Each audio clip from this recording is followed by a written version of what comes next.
بسم اللہ الرحمن الرحیم۔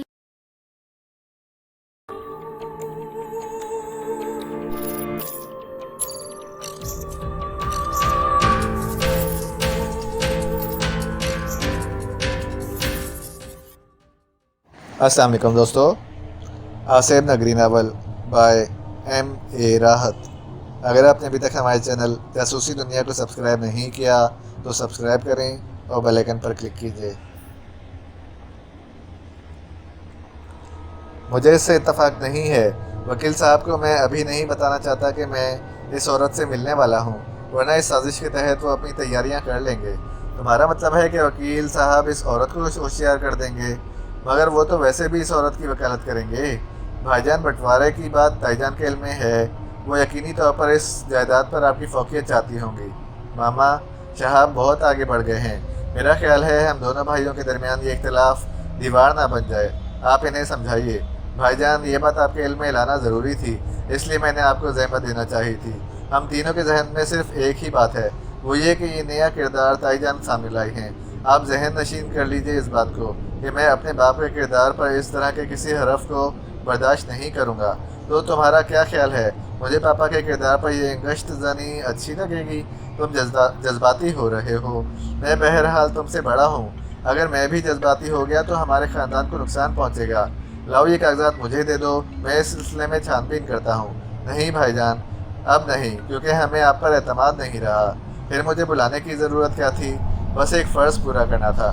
میں تمہیں ایک بات بتاؤں شہاب، تم تائی جان سے لڑ نہیں سکو گے۔ کوشش تو کروں گا بھائی جان کہ اپنے باپ کی عزت بچا سکوں۔ جہاں تک دولت کا تعلق ہے تو ماما موجود ہیں، ہم سب کچھ آپ کے حوالے کرنے کو تیار ہیں۔ آپ اسے تائی جان کے حوالے کر دیں، کاغذات تیار کرا لیں، میں اور ماما ان پر دستخط کر کے ہر چیز سے دستبردار ہو جائیں گے۔ سرفراز بھائی غصے سے کھڑے ہو گئے تھے۔ انہوں نے کہا، ماما ایک نگاہ اس کوٹھی پر ڈال لیں، یہ شہاب تو پاگل ہو گیا ہے۔ اب میں اسے کیا کہوں؟ نہیں، ہم تھوکتے ہیں اس جگہ پر جہاں تم جیسا ناپاک شخص موجود ہو، ماما نے زہریلے لہجے میں کہا۔ ٹھیک ہے ماما، جب آپ نے مجھے گالیاں دینے کو دل چاہے مجھے فون کر کے بلا لیجیے گا۔ اور جہاں تک جائیداد کے کاغذات کا تعلق ہے شہاب، تو میں ظاہر حسین سے بھی کاغذات لے سکتا ہوں۔ میں نے کوئی جواب نہیں دیا تو سرفراز بھائی مڑ کر واپس چل پڑے۔ ہم نے انہیں اس کھڑکی سے سائرہ خانم کے ساتھ کار میں بیٹھ کر واپس جاتے ہوئے دیکھا۔ تھوڑی دیر تک اس ملاقات اور تمام گفتگو کا تاثر قائم رہا۔ پھر ماما نے بڑی فراخ دلی سے کہا، ٹھیک ہے، ایک دشمن اور ہمارے سامنے آیا ہے، وہ تمام تر کوششیں کر رہا ہے اور ہم نے اس کا چیلنج قبول کر لیا ہے، تو اب جنگ ہوگی۔ اور جہاں تک اس کوٹھی اور سرفراز کا وہاں قیام کا فیصلہ ہے تو وہ بے شک وہاں قیام کر لے، ہم یہیں پر رہیں گے۔ ہاں، اگر ممتاز بھائی کو ہمارے یہاں قیام پر کوئی اعتراض ہوگا تو پھر کوئی اور بھی جگہ منتخب کی جا سکتی ہے۔ اب بتاؤ کیا کرنا ہے؟ دانیہ، ان کاغذات میں ان خاتون کا پتہ درج ہے جنہیں پاپا کی بیگم بتایا جاتا ہے۔ ان کا نام شاید ہما ہے۔ میں، ماما اور تم ان سے ضرور ملیں گے۔ ایک بات کہوں شہاب؟ جی ماما، ضرور کہیے۔ میرا خیال ہے اس مسئلے میں ممتاز بھائی کو بھی شریک کر لیا جائے۔ تم نے محسوس کیا ہوگا کہ انہوں نے اب تک ہماری کسی ذاتی بات میں مداخلت نہیں کی ہے اور بڑے صبر و سکون کے ساتھ خاموش رہے ہیں۔ اب انہیں اتنا بھی بے حقیقت نہ کیا جائے کہ ان کی شخصیت ہی ختم ہو جائے۔ ضرور ماما، ضرور۔ اور یہ بات بھی طے ہے کہ ہم ان کے ساتھ ہی رہیں گے۔ پھر طے ابو سے ایک جذباتی قسم کی نشست ہوئی۔ ماما نے گفتگو شروع کی، ممتاز بھائی جان، آپ ہمارے لیے سب کچھ ہیں۔ میں آپ کو اپنا بڑا مانتی ہوں۔ آپ نے اب تک ہمارے ساتھ جس محبت کا سلوک کیا ہے اور ہمیں جس پیار سے اپنے ساتھ رکھا ہے، ہم زندگی میں کبھی اسے نہیں بھول سکتے۔ صرف ایک بات بتاؤ، اچانک ہی طے ابو نے مضطرب لہجے میں کہا اور ہم سب سوالیہ نگاہوں سے انہیں دیکھنے لگے۔ کیا یہ گھر چھوڑ رہے ہو تم لوگ؟ ہم یہاں سے کہیں نہیں جائیں گے طے ابو، چاہے ہمیں 50 کوٹھیاں مل جائیں۔ جزاک اللہ، اللہ تمہیں اس محبت کا صلہ عطا فرمائے بیٹے۔ میں بالکل نہیں چاہتا کہ تم یہاں سے جاؤ، میری تو زندگی بڑھ گئی ہے۔ تم لوگوں کی آمد سے پہلے بڑا بے رونق تھا یہ گھر، تمہاری وجہ سے یہاں رونق ہو گئی ہے۔ میں ان رونقوں کو قائم رکھنا چاہتا ہوں۔ تو ہم یہاں سے کہیں نہیں جا رہے طے ابو، اور جو کچھ بھی یہاں کریں گے آپ کی اجازت سے کریں گے۔ یہ گھر بیٹے مکمل طور پر تمہارا ہے، تم یہاں جسے چاہو بلاؤ، رکھو، مہمان نوازی کرو، مجھے اس میں شریک کرنا چاہو تو خلوص دل سے حاضر ہوں۔ یہ میرا آخری فیصلہ اور آخری الفاظ ہیں۔ بات ختم ہو گئی طے ابو، ہم یہاں سے کہیں نہیں جائیں گے۔ شکریہ۔ اب طاہر ابو آپ کو مزید کچھ باتیں بتانا چاہتے ہیں۔ سرفراز بھائی کا رویہ تو محسوس کر ہی لیا ہوگا۔ ہاں، آخرکار طاہرہ خانم ہمارے گھر سے ایک اور فرد کو چھیننے میں کامیاب ہو گئیں۔ میں دیکھ رہا ہوں اور دل ہی دل میں دکھ کا شکار ہوں، لیکن اپنے مقام کو نگاہوں کے سامنے رکھے ہوئے ہوں۔ سرفراز کو دوش نہیں دوں گا۔ طاہرہ خانم کے بارے میں بتا چکا ہوں کہ ویسے بھی بہت تیز ترار ہیں، اور پھر نہ جانے کون سے علوم جانتی ہیں۔ ان کے پاس بہت کچھ ہے، خدا سرفراز کی حفاظت کرے۔ طاہر ابو، کچھ اور انوکھے اور دلچسپ واقعات پیش آئے ہیں جو آپ کے علم میں لانا ضروری ہیں، میں نے کہا، اور طاہر ابو کو ہما خاتون کے بارے میں تفصیلات بتائیں۔ طاہر ابو حیران نگاہوں سے ہمیں دیکھنے لگے، پھر انہوں نے کہا، تم لوگوں کا علم تو ہو چکا ہوگا کہ امتیاز احمد نے گھر کیوں چھوڑا تھا۔ مجھے یقین ہے کہ یہ بات تمہارے علم میں ضرور آ گئی ہوگی کہ والد صاحب مرحوم نے انہیں اپنے ایک نازیبا مقصد کے لیے استعمال کرنا چاہا تھا، لیکن امتیاز احمد اس کردار کا انسان نہیں تھا۔ اور اب بھی میں دعوے سے کہتا ہوں کہ جب طاہرہ خانم کو اس بات کا علم ہوا کہ جائیداد اور دولت کا بنٹوارا ہو رہا ہے تو انہوں نے یہ چال چلی۔ سیدھی سی بات ہے کہ ہما خاتون جو بھی ہیں وہ طاہرہ خانم کی اعلی کار ہیں، اور طاہرہ کے لیے یہ مشکل نہیں کہ تمام باتیں سچ ثابت کر دے۔ طاہر ابو، کیا تائی جان کے اس اقدام کو ناکام بنانے کی کوئی ترکیب ہے؟ میں نے سوال کیا۔ طاہر ابو سوچ میں ڈوب گئے، پھر بولے، میں تو صرف دعا ہی کر سکتا ہوں۔ بے شک اس گھر کے سلسلے میں جب طاہرہ خانم نے مقدمہ قائم کیا تو میں نے دل و جان سے یہ مقدمہ اس لیے لڑا کہ میرے اور میری بچیوں کے لیے اب اس گھر کے سوا کچھ نہیں ہے، اور اللہ نے میری مدد کی۔ میں تمہیں پہلی بار یہ بتا رہا ہوں کہ میری ماں کی دعائیں میرے ساتھ رہیں، اور اس مقدمے میں طاہرہ خانم کو ناکام بنانے میں میری دعاؤں کا بڑا عمل دخل ہے۔ اللہ کی طرف سے ہماری مدد ہوتی رہی ہے، اور اب بھی میرا ایمان ہے کہ گیتی آرا بیگم جب تک زندہ رہیں ہمارا بال بی کا نہیں ہوگا۔ ان کی دعائیں ہمارے ساتھ ہیں۔ میرے ذہن میں ایک بار پھر دادی اماں کا خیال آیا اور میری آنکھوں میں آنسو آ گئے۔ طاہر ابو نے تو یہ بات صاف الفاظ میں کہہ دی کہ طاہرہ خانم نے اگر ایسا کوئی جال بچھا دیا ہے تو اس جال سے نکلنا ہمارے لیے ناممکن ہے، لیکن نہ جانے کیوں میرا دل ہار ماننے کو تیار نہیں تھا۔ سرفراز بھائی کے ساتھ میں نے جو سلوک کیا تھا اس پر میرا دل رو رہا تھا، لیکن میں نے ٹھیک ہی کیا تھا۔ طاہر ابو سے کافی دیر تک باتیں ہوتی رہیں، اور اس کے بعد میں وہاں سے اٹھ گیا۔ دل پر ایک عجیب سا بوجھ تھا۔ دادی اماں کے کمرے کی جانب چل پڑا اور دروازہ کھول کر اندر پہنچ گیا۔ سارا منظر جانا پہچانا تھا۔ دادی اماں بدستور کوما میں تھیں۔ میں ان کے پاس بیٹھ گیا۔ دادی اماں، آپ کا جو بھی مسئلہ ہے میں نہیں جانتا، کیونکہ میرے پاس وہ علم نہیں ہے، لیکن جو کچھ میرے ساتھ پیش آ رہا ہے وہ آپ کو سب معلوم ہے۔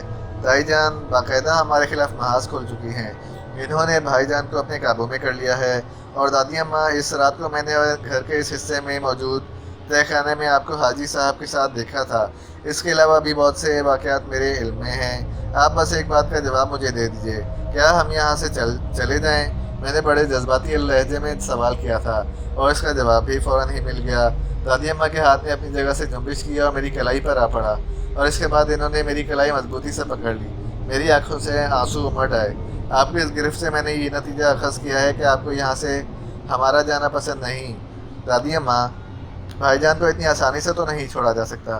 پاپا تو ہمیں چھوڑ کر چلے گئے۔ بھائی جان کو میں نے پاپا کا مقام دیا تھا، لیکن وہ کتنے بیگانے ہو گئے، آپ کو یقیناً اندازہ ہوگا اس بات کا۔ دادی اماں کا ہاتھ 2-3 بار لرزا، اور ان کی انگلیوں کی ہلکی اور تیز گرفت نے یہ ظاہر کیا کہ وہ مجھے حوصلہ دینا چاہتی ہیں۔ میں کافی دیر تک ان کے پاس بیٹھا باتیں کرتا رہا۔ پھر ماما، دانیہ، ہیرا اور سلطانہ آ گئیں۔ ہیرا دادی اماں کو فیڈ کرانے آئی تھی۔ بات ختم ہو گئی۔ رات کے کوئی 11:30 بجے کا وقت تھا کہ موبائل پر بیل ہوئی۔ میں نے نمبر دیکھا، ارجمند کا فون تھا۔ ایک دم سے دل کو خوشی کا احساس ہوا۔ جناب، کیسے ہیں آپ؟ ارجمند، میں بالکل ٹھیک ہوں۔ اس وقت تمہارے فون سے جتنی خوشی ہوئی ہے بیان نہیں کر سکتا۔ آپ نے فرمایا تھا کہ آپ مجھے فون کریں گے، لیکن وعدہ وفا نہیں ہوا۔ ارجمند، یقین کریں ڈرتا ہوں۔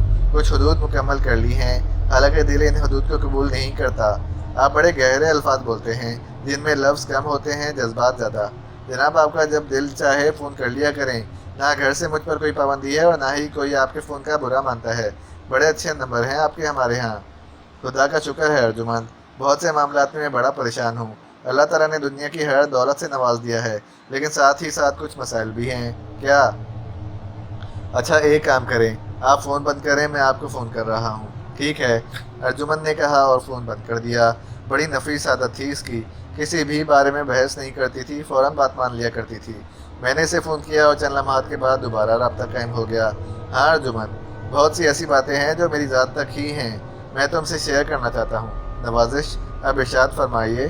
اور میں نے دل کے چھالے ارجمن کے سامنے پھوڑ دیے، لیکن پراسرار واقعات کا پردہ رہنے دیا تھا تاکہ اس کے لیے مجھے بار بار ہدایت کی گئی تھی کہ کسی دوسرے کو اس میں شریک نہ کروں۔ تائی جان کو ہم نے اسی دن دیکھا تھا، اس سے پہلے بھی ایک دو بار ان کی زیارت ہو چکی ہے۔ اس دن ان کا مقام دیکھا، واقعی بڑے زبردست تعلقات ہیں ان کے صاحب، کہیں وہ آپ کو نقصان نہ پہنچا دیں۔ ارجمند: حالات سے لڑنا مجھے بھی آتا ہے، لیکن بہت سے سہارے حاصل نہیں ہو سکتے ہیں۔ آپ ایک کام کریں، تایا ابو سے اس بارے میں بات کریں نا، ہو سکتا ہے وہ کوئی رائے دے سکیں۔ بس ارجمند بات بہت زیادہ پھیلانا نہیں چاہتا، چلیں چھوڑیں اور سنائیے کیا کیا ہو رہا ہے۔ وہی رفتار بے ڈھنگی جو پہلے تھی سو اب بھی ہے، آئیں گے نہیں؟ آؤں؟ یہ پوچھنے والا سوال ہے، ہم تو انتظار کر رہے ہیں کہ جناب چکر لگائیں گے۔ ساہیوال لاہور سے اتنا دور بھی نہیں ہے، ماشاءاللہ آپ کی شاندار گاڑی تو فراٹے بھرتی ہے، آ جائیے نا۔ ابھی آ جاؤں؟ نہیں، صبح کو دوپہر کا کھانا ہمارے ساتھ کھائیے گا، میں اپنی پسند کی کچھ چیزیں تیار کروں گی اور پورے بھروسے کے ساتھ آپ کو کھلاؤں گی کہ آپ کو پسند آئیں گی۔ ٹھیک ہے ارجمند۔ تھوڑی دیر تک ارجمند سے باتیں ہوتی رہیں، بڑی دلکشی تھی اس کی آواز اور الفاظ میں۔ ایسی اچھی نیند آئی کہ صبح ہی کو آنکھ کھلی، کیسر خان کے ساتھ چائے پی، طبیعت میں ایک فرحت سی تھی۔ دل میں فیصلہ کر لیا تھا کہ دنیا کا کوئی کام آج نہیں کروں گا اور ہر صورت ساہیوال جاؤں گا۔ چنانچہ تیار ہوا، ماما سے اجازت لی، ماما نے کچھ نصیحتیں کیں کہ ذرا محتاط رہوں، دشمن ہر طرف سے وار کر سکتا ہے۔ پھر انہوں نے کیسر خان کے پاس جا کر خود ہی سے ہدایت دی اور کہا کہ میرا خاص خیال رکھے، اور اس کے بعد ہم چل پڑے۔ کیسر خان نے میری خواہش پر گاڑی ہوائی جہاز بنا دی تھی۔ ہم ساہیوال پہنچ گئے۔ ارجمند نے شاید سب کو بتا دیا تھا کہ میں آ رہا ہوں، بڑی خوبیوں کی مالک تھی، کسی بھی بات کو صیغہ راز میں نہیں رکھتی تھی، لیکن اس کے اندر ایک اعتماد بھی تھا۔ میرا بہت اچھا استقبال کیا گیا۔ نگہت آرا بیگم، سمن آرا بیگم اور ارجمند سے بہت دیر تک باتیں ہوتی رہیں۔ ارجمند اجازت لے کر بار بار کچن میں چلی جاتی تھی۔ ایک بار تنہائی کا موقع ملا تو اس نے کہا، جناب عالی مائنڈ نہ کیجیے گا، امتحان دے رہی ہوں اصل میں۔ امتحان؟ جی ہاں، یہ بتانا چاہتی ہوں کہ مجھے بڑے اچھے کھانے پکانے آتے ہیں، جو بعد میں بھی آپ مجھے پکا کر کھلائیں گی۔ کیوں؟ میں نے کہا اور ارجمند مسکرانے لگیں۔ دوپہر کا کھانا کھایا، 3 قسم کی سبزیاں تھیں۔ ایک سبزی گوشت تھا، پتہ نہیں یہ محبت کا عطیہ تھا یا پھر واقعی کھانے لاجواب تھے۔ خوب ڈٹ کر کھایا۔ ارجمند نے منع کر دیا تھا کہ اب تایا ابو سے اس بارے میں بات نہ کی جائے، اس لیے بس سرسری سی بات ہوئی۔ گھر جانا بھی ضروری تھا۔ 3 ساڑھے 3 بجے ان لوگوں سے اجازت لی اور گھر واپس چل پڑا۔ ذہنی خوف دور ہو گئی تھی۔ ان لوگوں کا رویہ اتنا اچھا تھا کہ مجھے یقین ہو گیا تھا کہ اگر ارجمند کے سلسلے میں دادا ابو اور سمن آرا بیگم سے بات کی جائے تو وہ انکار نہیں کریں گے، اور ارجمند کی دل فریب مسکراہٹ تو دیکھ ہی چکا تھا جو میری بھرپور حمایت کرتی تھی۔ رات کو ماما کے ساتھ نشست جمی، بہت سی باتیں ہوئیں۔ ظاہر حسین نے دوبارہ رابطہ نہیں کیا تھا۔ طے یہ ہوا کہ کل ظاہر حسین سے اس سلسلے میں بات کی جائے اور آگے کے لیے لائحہ عمل متعین کیا جائے، لیکن دوسرے دن میرے ذہن میں ایک اور خیال آیا، وہ یہ کہ نادر خان سے اس موضوع پر بات کی جائے۔ میں نے ماما سے کہا تو وہ بولی، تم نے میرے منہ کی بات چھین لی، بہت عرصے سے ان سے رابطہ بھی نہیں ہوا، بہت ہمدرد انسان ہے، ہو سکتا ہے ہمیں کوئی صحیح مشورہ دے دے۔ میں نے ان کاغذات کی کوئی فائل بنوا لی تھی جو ظاہر حسین سے مجھے حاصل ہوئے تھے اور جن میں ہما خاتون کے بارے میں تفصیلات موجود تھیں اور ان کی طرف سے کیا جانے والا دعویٰ بھی۔ یہ تمام کاغذات محفوظ کیے اور اس کے بعد نادر خان کا نمبر تلاش کر کے اسے فون کیا۔ رابطہ ہو گیا اور جب میں نے اپنے بارے میں بتایا تو نادر خان نے فوراً ہی کہا، کمال ہے شہاب صاحب، یقین کر لیجئے جھوٹ نہیں بول رہا، تھوڑی دیر پہلے ہی آپ کے بارے میں سوچا تھا کہ آپ کی کوئی خیر خبر نہیں ملی۔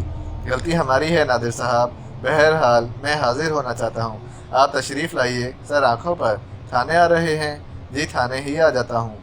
نادر خان سے ملاقات ہوئی۔ اس نے اپنی مصروفیات کے بارے میں بتاتے ہوئے کہا کہ وہ انویسٹیگیشن ٹیم لے کر ایک دوسرے شہر گیا ہوا تھا، اس لیے خود بھی ہم لوگوں سے رابطہ نہیں کر سکا۔ رسمی گفتگو کے بعد میں نے کہا، آپ یہ بتائیے ہمارے سلسلے میں کیا ہو رہا ہے؟ دیکھیے، ایک بات میں آپ سے پہلے بھی عرض کر چکا ہوں کہ میں دھن کا پکا ہوں۔ میں نے اپنے 2 بندے خاص طور پر طاہرہ خانم پر لگا رکھے ہیں اور ان کی مصروفیات کو مانیٹر کر رہا ہوں، کہیں نہ کہیں ضرور گرفت میں آئیں گی اور اس وقت میں اپنی نوکری داؤ پر لگا دوں گا۔ نتیجہ چاہے کچھ بھی ہو، لیکن طاہرہ خانم کو چھوڑنا نہیں ہے۔ معافی چاہتا ہوں، آپ کے سامنے یہ الفاظ کہہ رہا ہوں، بہرطور وہ آپ کی عزیزہ ہیں۔ ٹھیک ہے نادر خان، آپ اپنے طور پر جو کچھ کر رہے ہیں وہ ٹھیک ہی کر رہے ہیں، لیکن افسوس ہمارے وسائل ہمارا ساتھ نہیں دے رہے۔ آپ نے تھوڑی سی عزت دے دی ہے، چنانچہ جو بھی مشکل ہوتی ہے اسے لے کر آپ کے پاس آ جاتے ہیں۔ ارے کیسی باتیں کر رہے ہیں شہاب صاحب، مجھے کہنا نہیں چاہیے، ہو سکتا ہے کہ میں آپ کے دلوں میں وہ مقام حاصل نہ کر پایا ہوں، لیکن میں یہ سوچتا ہوں کہ تمام باتوں سے ہٹ کر میرے اور آپ کے درمیان ایک خاص ربط ہے۔ چلیے چھوڑیے ان جذباتی باتوں کو، کیا پریشانی لاحق ہے آپ کو؟ تائی جان نے کچھ نئی مشکلات میں ڈال دیا ہے۔ سرفراز بھائی نے ان حالات کا مقابلہ کرنے کا فیصلہ کیا تھا اور چیلنج کر کے گھر سے نکلے تھے کہ تائی جان کو چت کر دیں گے، لیکن خود چت ہو گئے۔ تائی جان نے ان پر اچھی طرح قابو پا لیا اور اب وہ انہی کا کلمہ پڑھتے ہیں۔ ڈیفینس میں انہوں نے اپنے لیے کوٹھی خالی کرائی ہے، اس کو فرنشڈ کر لیا ہے اور ہو سکتا ہے کہ وہاں منتقل ہو گئے ہوں، کیونکہ اب وہ بہت کم ہمارے پاس آتے ہیں۔ سائرہ خانم ان کے ساتھ لگی رہتی ہیں۔ کچھ دیر پہلے تھوڑی سی تلخ کلامی ہوئی تو ماما نے ان سے کہہ دیا کہ وہ تمام دولت اور جائیداد کا بٹوارہ کریں گی، اور اس کے لیے انہوں نے ظاہر حسین کو ہدایت بھی جاری کر دی اور انہوں نے اس سلسلے کی تمام کارروائیاں مکمل کرنی شروع کر دی۔ ظاہر ہے طاہرہ خانم ہماری طرف سے غافل کبھی نہیں رہ سکتی۔ سرفراز بھائی کو ٹریپ کرنے کے بعد انہوں نے یہ بھی ضروری سمجھا کہ ہم پر نگاہ رکھیں، چنانچہ ایک وکیل صاحب جن کا نام شاید سردار علی بیگ ہے کے ذریعے ایک خاتون نے دعویٰ کیا کہ میرے مرحوم والد نے ان سے شادی کر لی تھی اور ان کے 3 بچے ہیں، 2 بیٹے اور 1 بیٹی۔ یہ دعویٰ اچانک ہی دائر کیا گیا ہے، مطلب یہ ہے کہ اب سے اس جائیداد کے اور بھی حصے بکھرے ہوں گے۔ نادر صاحب، آپ کے سامنے بالکل سچائی سے عرض کر رہا ہوں کہ دولت ہماری منزل نہیں ہے، لیکن جس انداز میں سارے کام ہو رہے ہیں انہیں خاموشی سے تسلیم کر لینے کا مطلب ہے کہ ہم طاہرہ خانم کے سامنے سرنگوں ہو گئے۔ بس یہی احساس مجھے اور ماما کو قتل کر رہا ہے۔ ماما نے خصوصی طور پر مجھے ہدایت کی کہ جو ہونا ہے وہ تو ہو جائے گا، لیکن نادر خان کو حالات سے آگاہ کر دیا جائے، اس لیے میں آپ کے پاس حاضر ہوا ہوں۔ اچھا، تو محترمہ طاہرہ خانم نے اب یہ پانسا پھینکا ہے۔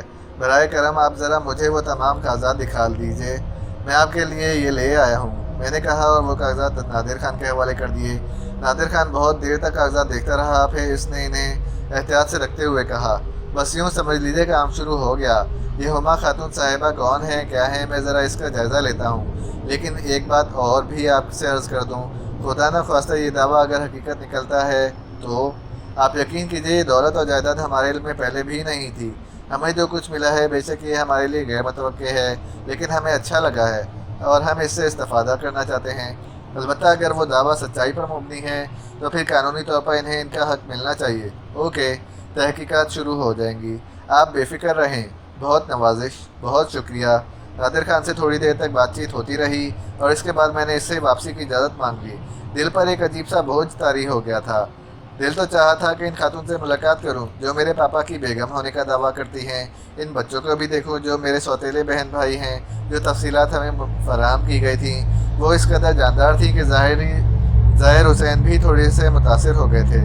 گھر واپس پہنچ گیا، تایا ابو ہیرا اور سلطانہ کے ساتھ بیٹھ کر خوب گپیں ہانکتا رہا۔ ماما اور دانیہ کو بھی شریک کر لیا تھا۔